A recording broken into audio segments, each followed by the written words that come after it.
Hello. Welcome. What's happening, guys?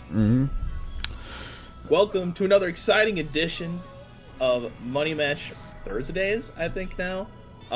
This is a pre-analysis show where we go over the matches and we give our predictions and what we think is going to happen during these first attends of Money Match Thursday, Friday. I don't know what day it's happening on anymore.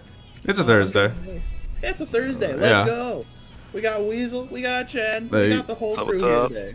What's going on, everybody? You know, we got Chad. Dude, this guy has all of the knowledge. I don't know where he is in recollection to where I am, but like he's got the knowledge. Chad, would you want to break it down for us today? All right, so first and foremost, first match of the, well, it's actually technically the second match of the evening, Rigby versus Everan, but not our headliner. We wanted to shake it up a little bit for Money Match Thursday, and just kind of not sort of gatekeep some of the lesser skilled players. We have two players here, fairly new to Tekken. Tekken 7's their first game. They're not so far along the ranks. These guys are kind of when they jump in rank, they're kind of jumping between the green, yellow, trying to make their way up to the orange rank. So it'll be interesting to see some of our newer players coming in on Money Match Thursday. Hats off to them for being so new at the game and being willing to jump into an FT10. So let's start off. We have Rigby versus Everan, who will be going the second slot tonight. So let's start with Rigby. So first of all, a Marduk player, right? So what comes with being a Marduk player? First of all, he loves big damage, and with Marduk, not afraid to go for broke. You have a lot of players out there, a lot of advanced Marduk players who tend to shy away from some of the unsafe stuff just because, like the down back 1+2, so unsafe. Rigby, not afraid to toss it out once in a while. Puts the onus on you to punish him. With that, Rigby is also a pretty experienced fighting game player. He plays a lot of different fighting games. Tekken is kind of new to him, as I said, but he has a strong grasp of concepts. He understands how fighting games generally work, so he knows what punishment is. He knows the importance of movement. The 3D aspect is something I imagine that might be a little bit new to him, but he really understands the core concepts of fighting games, and I think that really helps him along as a Tekken player. In terms of weaknesses, defense could use some work. With a player like Marduk, he really kind of gets focused on a lot of damage. Sometimes his defensive awareness kind of sacrificed in trade for that. Another big consideration is he jumps off Tekken for long stretches. Like I said, he plays a lot of different fighting games. With a lot of games coming out, he kind of jumps off Tekken, and he just doesn't play it nearly as much as he used to back in like Season 2, Season 3. So we'll see if that has been a detriment to his current skill level. But then a question you also have to ask for a character specialist, player of his skill level, playing a character like Craig Marduk. You do have to ask the question, is he a little bit character carried? I think that's a very pertinent question for a lot of players who play a single character, who tend to give certain players trouble at certain ranks. I think the same could be said for a lot of different players who play characters like maybe Ling, Hwoarang, for example, even Noctis. You get to some of those lower ranks where other players just don't have the institutional knowledge of the game, and you might have a character that has some sort of gimmick that really pushes your skill over theirs. But let's take a quick look at Everan. Everan, really new Tekken player, started playing Tekken 7, I think, in Season 3, but has really focused on the game and is already at a skill level that I think is pretty impressive for the amount of time that he's played. Last time I played him, I believe he was in high yellows, really reaching for those oranges. So strengths, really good fundamentals for his level, which I think is hilarious because the person who taught him how to play Tekken 7 was none other than 69 So Fine. So That's quite the sensei. Let me tell you. Do as I say, not as I do, right? Yeah. So Drew teaching him about these fundamentals, the things he should be doing, but not necessarily things our good friend 69 So Fine actually does himself. He understands spacing really well. I think he moves great for a new player, and he's actually very, very patient and can adapt to that level of patience. Where is Everan a little bit weak? He does panic under pressure. If he's getting pressured, if he's getting rushed down, he does tend to resort to some panic moves, and he can definitely be exposed for that. What you might expect from somebody who has only been playing since like Season 3, his bread and butter game is a little bit short. He doesn't understand some of the core bread and butter techniques for his character, which is Dragunov. And with that comes his last big weakness, which is low punishment damage. He misses a lot of punishment opportunities. He does often resort to his 10 and 11 frame punishes, not really understanding his optimal punishment circumstances. So I think that's going to be a consideration going into our FD10 here. But yeah, in a nutshell, those are our two friends, Rigby versus Everan. Looking forward to some of our newer players coming in and showing us what they can do. Oh yeah, can't wait to see that one. I've been playing with Rigby for a long time. He does jump off the game quite a bit, but you know, there's definitely some knowledge there. He's been learning. Tekken's like his 7th game that he plays. Oh wow! So I think he's a 3rd strike, old school 2D player at heart. So it's Deep good in to the soul. Yeah, it's good to see him out here in the 3D world. Absolutely. And then obviously I'd love to see what the student of 69 So Fine has got. One student of 69 So Fine. Yeah. You know, and it's funny that you mentioned that there, Chad, is because like 69 So Fine plays with such a troll mentality that like you're gonna fall for it and you're gonna tilt. Like tilt is a huge factor, especially in Tekken, and like even in the yellow and orange ranks. If you tilt, it is game over from there. Oh, absolutely. You know, and then you look at somebody like 69 So Fine plays Anna, you know, tries to expose a lot of her bullshit, and then takes on this student who plays one of the most honest and kind of straightforward characters in the game, Dragunov. You know, it's like oil and water here, but it's worked out. Like I said, Everan, considering he's only been playing since like season 3, you know, pretty solid player, I'd say, for the amount of time he's been in. Yeah, like what does Drew say to Everan about Dragunov? Oh, why aren't you just running 2-ing? And do the up forward 4 and the down 2. It's all you need. It's all you need. Aside from that being an amazing 69 So Fine impression, no, I've actually been in voice chat playing with the 3 of them, and Drew gives like the really good advice. He's like, no, you're 13 frames advantage there. You need to use this punish. Damn. Yeah. That's like that thing that I never thought Drew knew, but Drew just doesn't care. That's what it actually is. He just doesn't care. Yeah. Yeah. The moment to not give enough shits to like, you know, I could do that, but I'll just do this instead. Yeah. Do as I say, not as I do. Yeah. I don't use this, but you'll need it. Oh man. Okay. So moving on to our first match of the night. Yeah. So technically our headliner, right? So this is the big match that we want to advertise for people. We think it's going to be the really good fight between two skilled players. We have Xiang from Minnesota Tekken and Daedalus from the Lion's Den. And unfortunately, Papa Xiang is he's got a schedule to keep, so he'll be running at 8:30 instead of the second match. Indeed. You know, he's a 2-time dad now, so.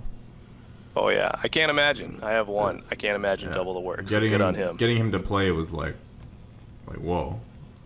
Yeah. Are you sure? Big thanks, Xiang. Yeah, huge thank you. So let's take a look at Xiang. I was not able to do any scouting on Daedalus, so I'll leave that to Weasel here. So I'll take Xiang, and then I'll hand it over to Weasel to talk a little bit about our friend Daedalus X from the Lion's Den. But first with Xiang, obviously you look at the radar chart here, the number one thing that pops out is that knowledge. Xiang is an absolute Tekken encyclopedia, and the reason why is Xiang has been playing Tekken games for a very long time. The amount of legacy knowledge that he has with these characters, tied with his actual love for the game and desire to learn characters over the long haul, all 4 seasons of Tekken 7, gives him some of the best Tekken knowledge that you'll find pretty much anywhere around the block. So he understands matchups, he understands his own characters. There's very, very few corners of the game that he doesn't have at least somewhat of an understanding of how things work. When it comes to bread and butter fundamentals across all characters, he pretty much knows all of them. But in addition to that, he is a very aggressive player, but it's controlled aggression. He's not out there mashing buttons thinking that, oh, I'm minus, I'm just going to throw this out. He understands when he's minus, when he's plus, and a lot of his movements, a lot of his buttons, including his side steps, his back dashes, whatever have you, always controlled. But finally, going with that large amount of basic, fundamental, institutional knowledge of the game, the dude has an absolutely loaded pocket. I put his 3 characters that he primarily uses, which is Ganryu, Craig Marduk, and Armor King. But I can tell you what, this guy can play. He can play Mishimas to a certain extent fairly well. He used to play Josie quite a bit. Yeah, I mean, name a character on the roster, and I can pretty much guarantee you, Xiang can at least use that character fundamentally and do fairly well. There are very few characters that he just doesn't know at all. But let's talk about his weaknesses. Well, Xiang is technically an awesome player. I think it's the emotional part of the game that is his little bit of a weakness. He can get salty in the moment, and he does let the little things bother him, whether it's a missed punish or, you got to remember, Money Match Thursdays taking place online, whether the online fucks him. Those things get to him, and it really gets under his skin. The last weakness that I've assigned to Xiang is that sometimes, to a lesser experienced player, he doesn't play down in terms of his own brain. You know, he doesn't take meta of the game and say, okay, I'm playing against somebody who doesn't understand how plus this move is, who doesn't understand how this move can potentially be a trap, and then going with some of the other weaknesses, can get a little salty, can get a little emotional when that player does something completely unexpected. So I think that is the only real dig on Xiang here. And against, I think, his opponent, from what I understand, some of the things that we've been talking about, I think this could be, I think that could be a little bit of a factor. All right, and yeah, to cut to Daedalus, I don't know as much about Daedalus as I would like to know. The only information I could get on him was from the last tournament that he played in. I saw him do really well. I believe he placed 3rd place out of some crazy competition. They had a Tekken God Prime Maven, and I think craziest, the Maven player got first, or I think, no, maybe Ho won. Ho is just an insane player all around. I don't know what his rank is, but I've seen him beat Tekken God Primes. He's one of those offline players that just plays on a first day on online account. But to get back to our subject, or the topic, Daedalus, he played very well. I saw him take down some pretty good players and put up a really good fight against those two. I think he played against both of them. I want to say Craziest put him in losers and Hoa eliminated him. So for strengths, he has highly advanced execution. I saw him, as far as combo difficulty, I would say that he doesn't always do the optimal combos, but I saw him, you know, in the neutral, he was doing like, he's playing Claudio, he did 3 well-running 2s in a row on block, just in his face, just over and over again. He has strong defensive adaptation. I think that the only time he really got caught was in the neutral when dash blocking was an issue. And, you know, online dash blocking, it just doesn't exist. Majority of the time. As far as seeing lows, he definitely, he'll check his feet, which is nice. He'll keep it going. You know, he doesn't just let things happen. He has very good movement. You know, he's very spatially aware. He gets away from the wall. He looks around, stays backdashing, keeps all that stuff quite good and whatnot. I'd say that as far as weaknesses go, I didn't see really good punishes, especially with Claudio. You know, there was a lot of -12 moves where he could have got forward 2-2 and got a free starburst, but he just opted for jabs or didn't know it was punishable. Like I said earlier, his combos sometimes can be non-optimal, especially with Ganryu. I know when I was Xiang, our other player, was commenting on his Ganryu, and he was saying like, "Oh, he doesn't do the optimal stuff," or he just kind of he does what he's seen and then goes for it. And then the predictability in his offense kind of shows. You know, like I said, 3 well-running 2s in a row. Like, it's neat that you can do that, but the idea that your opponent isn't going to duck one of those is absurd, especially at this level.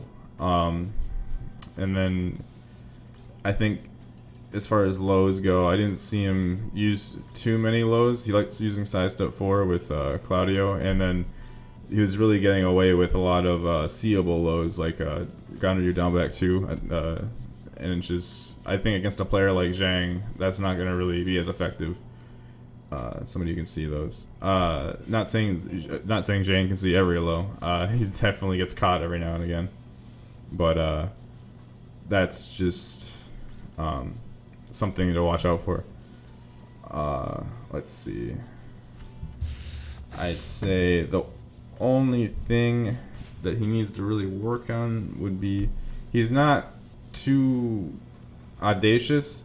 He tends to play a very solid game plan, doesn't really go outside the box. When he plays Ganryu, it's definitely more crazier than his Claudio. His Claudio is super solid, but his Ganryu is where he goes for like the unblockable setups. And he's really good at canceling it when he sees you get out of it correctly. He'll go for the parry or whatever, or the walk up or something. But that's about it coming into that. I don't see too many shenanigans happening. Let's play very safe. All right. And then moving on to our predictions. So, what do you? It's gonna be a wild ride. Yeah. All I know, these matches are gonna be sick. They're gonna be fun. You know, and that's the best part about MNT. We're all here to have a great time, show some great Tekken at all skill levels. It really doesn't matter where you are. We'll be here to put you out and give you the exposure that you want. If you just want to play, come out, let us know. We're out here to play and have some good matches. But these matches, top of the line. Chad, you want to go over your predictions real quick? And we'll spread it around the room. Yeah, for sure. So, starting with Rigby versus Everan, even though they're going second, I'll go ahead and do them first. Save our big headliner for last.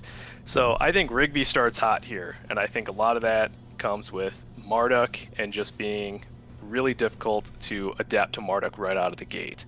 I think he makes his money on some good tackle stuff, and I think he surprises Everan with some Marduk tech that a lot of your mid-ranked players just aren't quite used to. But I think Everan has the fundamental toolbox and a strong enough understanding of the game, despite only playing for 2 seasons, to adapt to those sort of things. I think Everan does run away mid-late. I think Rigby has difficulty adapting to Everan. I think this goes 10-5 Everan.